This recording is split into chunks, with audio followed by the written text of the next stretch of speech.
Dia 17 dah mula NRDP. Okay. With promised funding from MSN.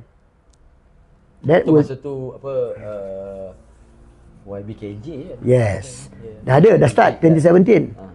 Okay, then dia of course carry on lah. Dia punya funding tak banyak jadi, tapi NRDP dah mula. So NRDP itself dia ada dia punya hala tuju dan sebagainya. Now, so you could see that bila ni, then 2018 jalan lagi, terus lagi. So just to clarify lah, sebab sekarang mungkin even saya ataupun komuniti rugby tu kan, do you consider GIR as part of the development? Okay, itu satu.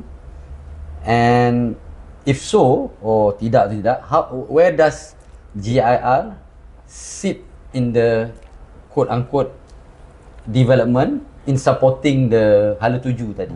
Dia GIR ni, where GIR play the role and where NRDP play the role? yes, look, pada awalnya there was a bit of confusion tentang role. But to me, it was very clear.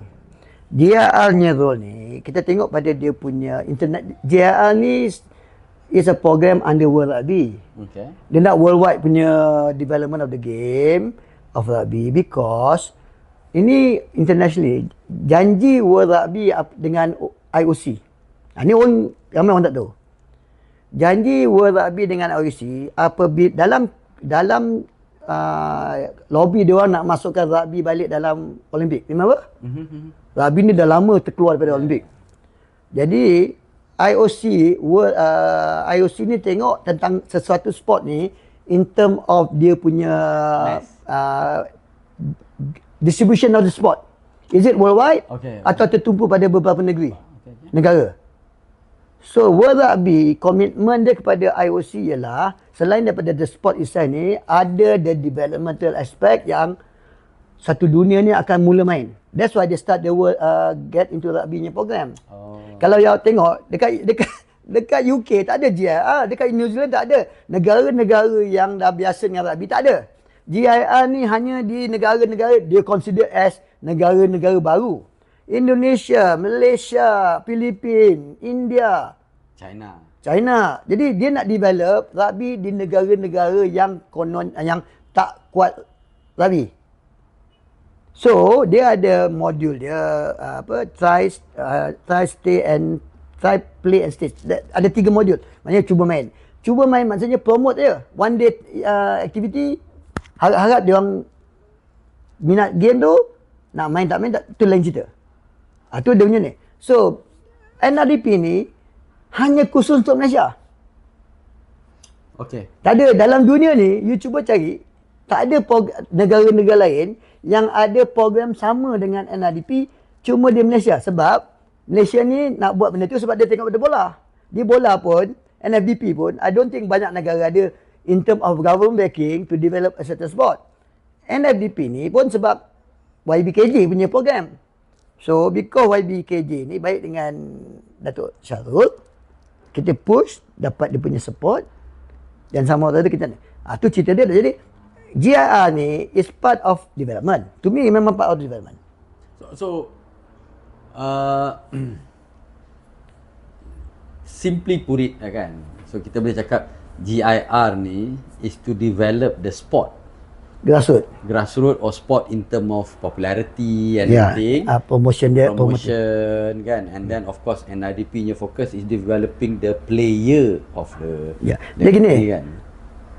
Kalau kat Malaysia ni, kita ambil ada satu sekolah yang tak ada tim rugby, tak pernah main rugby, that is where GIR masuk. Dia develop kat daerah lah. Bila sekolah tu dah boleh buat program rugby kat sekolah, dia buat lah. Tu yang stay part. Bila sekolah tu dah agak bagus sikit, baru masuk NRDP. So, dia tengok daripada fasa pembangunan tu. GIR yang very grassroots, dia develop, then NRDP masuk. Dan kita tengok pula pembangunan program NRDP itu di mana. Program NRDP ni sebenarnya pada asalnya, bukannya sekarang, asalnya pada tahun 2017 bila mula, dia di-launch in 2016, tapi jalan permulaan dia yang betul-betul jalan 2017. 30% daripada resources NRDP dia untuk sekolah-sekolah yang dah elok main rugby. Dah establish lah. Ya, nak tolong dia meningkatkan mutu. Dia establish tu betul, tapi mutu dia belum lagi sampai yang kita nak. 70% ialah kita masa dulu kita panggil program elit ataupun dalam erti kata lain pelapis pasukan kebangsaan. Bila pelapis tu bukan perkataan pelapis dia, pelapis kepada siapa? Pelapis kepada pasukan kebangsaan. So maknanya kerja NRDP is to develop the pool of player untuk level higher level di peringkat remaja and develop a group of pelapis untuk national team. Okey, pada mulanya NRDP nya mandate ialah umur sampai setakat 18 tahun, bukan 17, 18 tahun.